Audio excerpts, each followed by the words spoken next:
वो बरसात की तूफानी रात थी।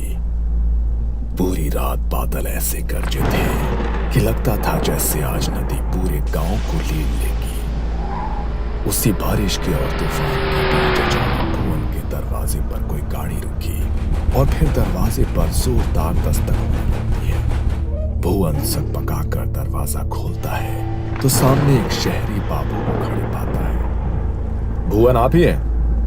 हम कोलकाता से आए हैं, एसडीएम हैं, आज ही तबादला हुआ है। सामने खड़े अफसर को देख तकरीबन 57-58 की उम्र के झुर्रीदार चेहरे वाले भुवन बाबू ने हाँ में गर्दन हिलाई और हाथ जोड़कर उन्हें नमस्कार किया। साहब, सरकारी चिट्ठी मिली थी, लेकिन अभी तो बहुत रात हो गई है। बारिश का मौसम है, इस समय जाना शायद सही नहीं होगा। मैं अगर सवेरे चलूं तो? बाहर गाड़ी में परिवार साथ है, अभी इतनी रात में कहाँ जाएंगे हम लोग? आपके लिए सरकारी बंगला तैयार करा दिया है साहब। ठीक समझे तो रात यहीं पे बिताए, नहीं तो जैसा आप कहें।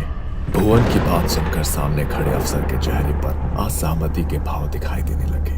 ठीक है, मैं आपको बंगला दिखा देता हूँ। इतना कहकर भुवन ने अपना पुराना ऐनक आंखों पर चढ़ाया और छाता लेकर घर से बाहर निकल आए। गाड़ी में बैठो, बाहर बहुत तेज बरसात है। साहब, नदी के रास्ते से जाना होगा। आप ड्राइवर से कहें कि नदी के सहारे आगे बढ़े, दाएं हाथ पर ही बंगला है। मैं गांव के कच्चे रास्ते से आता हूँ, इधर से गाड़ी नहीं पहुंच पाएगी। भुवन की बात सुनकर अफसर ने हैरानी भरी नजरों से उसे देखा और ड्राइवर को गाड़ी आगे बढ़ाने के लिए कह दिया।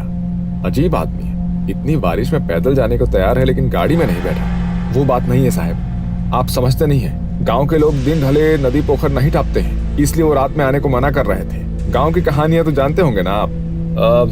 खैर छोड़ो, तुम जल्दी गाड़ी चलाओ, थकान से मेरी हालत खराब है। वो देखो भुवन काका। सुगंधा की बात सुनकर सभी चौंक कर नदी के किनारे देखने लगते हैं। सचमुच ऐसा लगता था कि भुवन नदी के किनारे किनारे चल रहा। ये लो, भुवन तो इधर से ही आ रहा है और तुम बोला कि ये लोग नदी पार नहीं करता। अगर इसी रास्ते से आना था तो हमारे साथ क्यों नहीं आया? लेकिन ये पैदल इतना जल्दी इधर कैसे आए? तपन ने फिर से गाड़ी से बाहर की ओर झांका, लेकिन इस बार बारिश की तेज रफ्तार और गाड़ी की स्पीड के कारण उसे स्पष्ट कुछ नजर नहीं आया। कुछ ही देर में वो लोग एक सरकारी बंगले के सामने खड़े हुए थे। तभी पीछे के रास्ते से छाता लिए भुवन भी वहां आ जाता है। भुवन ने बंगले का ताला खोला और तपन बाबू उनकी पत्नी और बेटी को बंगला दिखाकर खुद रसोई की ओर आगे बढ़ गए। काका, आप इतनी जल्दी यहाँ कैसे पहुँच गए? हमने आपको नदी के पास देखा था। क्या? मुझे? नहीं, मैं तो उधर गया ही नहीं। मैं तो पीछे के रास्ते से आया हूँ। हो सकता है हमने किसी और को देख लिया हो, अंधेरे में गलतफहमी हुई होगी। बंगला बहुत अच्छा है, कभी ऐसी जगह रहने को मिलेगा सोचा नहीं था। गांव से दूर एकांत में नदी के किनारे ऐसा लगता है किसी और ही दुनिया में आ गए। मंदाकिनी, सुगंधा, इंद्राणी और तपन को बंगला काफी अच्छा लगा था, लेकिन भुवन किसी और ही सोच में गुम था। उसे समझ नहीं आ रहा था कि आखिर इतनी रात को खराब मौसम में इन लोगों ने किसे नदी किनारे देखा होगा। अब मैंने चाय बना दी है, आप लोग पी लीजिए। मैं बाहर सर्वेंट क्वार्टर में हूँ, कुछ परेशानी होगा तो बुला लीजिएगा। और हाँ, एक बात और, बंगले से नदी का किनारा सुंदर जरूर दिखता है, लेकिन आप उधर ना देखें तो बेहतर होगा। मतलब इतनी सुबह नजारा कोई क्यों नहीं देखना चाहेगा? कहने का मतलब है कि बारिश का मौसम है, गीली मिट्टी फिसलन के अलावा पानी भी बहुत है, तो आप उससे दूर रहें तो बेहतर होगा। भुवन अपने कमरे में आकर लेट गया था और लंबे सफर से थक कर आया तपन का परिवार अपने अपने कमरे में जाकर आराम करने लगा था। सुगंधा के कमरे की खिड़की से नदी का किनारा साफ दिखाई देता था। अपने कमरे में आकर वो नदी की ओर देखने लगती है। कितना सुंदर शांत नदी का किनारा है। इंद्राणी, इधर तो कितना मच्छी होगा ना। मैं कल जाकर मच्छी पकड़ कर लाऊंगी और ताजा ताजा मच्छी भात बनवा कर खाऊंगी माँ से। लेकिन वो काका बोले थे नदी किनारे जाना सही नहीं है। तपन बाबू पत्नी के साथ कमरे में सोने चले गए थे और इधर दोनों बहनें अपने अपने कमरे में आराम करने के लिए आ गई थी।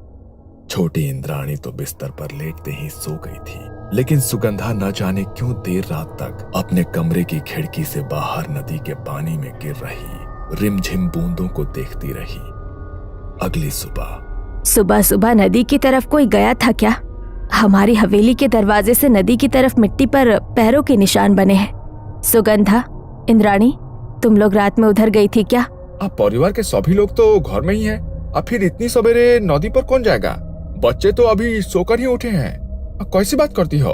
भुवन बाहर जाकर उन कदमों के निशानों को देखता है जो वाकई नदी के किनारे से हवेली के दरवाजे तक दिखाई दे रहे थे। ये किसी इंसान के नदी की ओर जाने के नहीं, बल्कि नदी से हवेली तक जाने का निशान है। क्या? ये कैसे हो सकता है? ये निशान तो... मैं जानता हूँ कि आप क्या कहना चाह रही हैं, लेकिन जिसके पाँव उल्टे हो उसके कदमों के निशान ऐसे ही न बनेंगे। भुवन के शब्द सुनने के बाद घर में सन्नाटा पसर गया था। सुगंधा और इंद्राणी काका की बात सुनकर घबरा गई थी। ये किस तरह की बात कर रहे हैं आप? अरे बच्चियां हैं, घबरा जाएंगे ना। बेकार की बातें छोड़िए और बाजार से कुछ खाने का सामान ला कर दीजिए, बच्चों को भूख लगी होगी। मंदाकिनी की बात सुनकर भुवन काका चुपचाप बाजार की ओर निकल जाते हैं। अगले 1-2 दिन ऐसे ही बीत गए थे।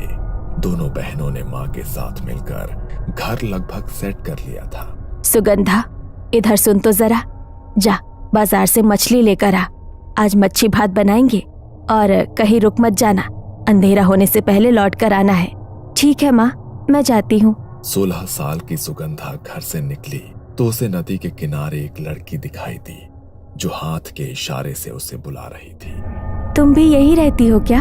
सुगंधा की बात सुनकर दूसरी लड़की ने रहस्यमयी सी मुस्कान के साथ उसे ऊपर से नीचे तक देखा और हाँ में गर्दन हिलाती।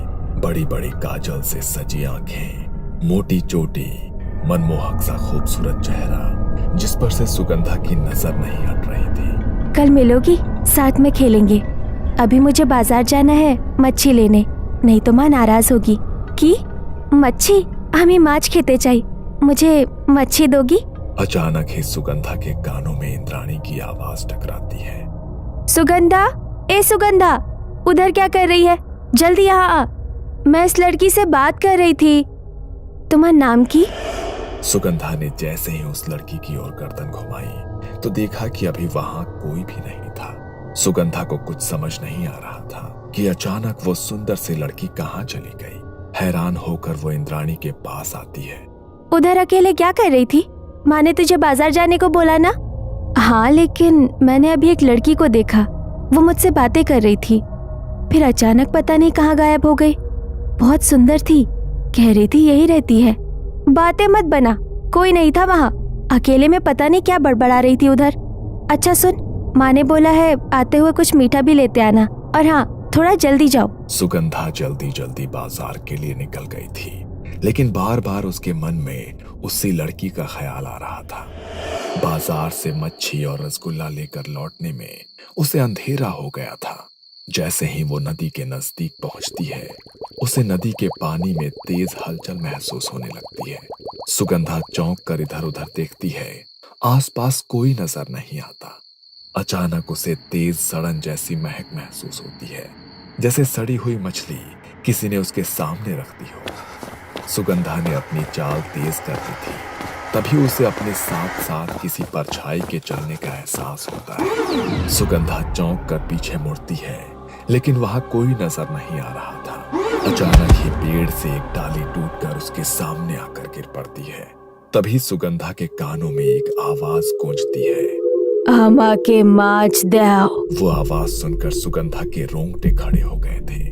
उसने हाथ में पकड़ा सामान और तेज जकड़ा और अपनी चाल और भी तेज कर दी। कुछ पलों के बाद गुस्से से भरी हुई आवाज फिर से उसके कानों में सुनाई दी, तुम्हें आमा के माछ देबे ना? डर से उसका दिमाग सुन्न पड़ गया था। सुगंधा को होश ही नहीं था वो कब और कैसे वहां से दौड़कर अपने घर के दरवाजे तक पहुंच गई थी। दरवाजे को जोर जोर से पीटने पर जैसे ही इंद्राणी ने दरवाजा खोला, वो वहीं गिर पड़ी। किसी तरह उसे कमरे तक ले जाया गया, जहां उसने अपनी सारी आप बीती सुना दी। ये सब उस भुवन की वजह से हो रहा है, उसने ही डर बैठा दिया है दिमाग में। तुम आराम करो, अब से बाजार मैं जाऊंगी। बेटी की हालत ऐसी देखकर मंदाकिनी काफी परेशान हो गई थी। मच्छी भात बनाने की अब उसकी इच्छा ही नहीं बची थी।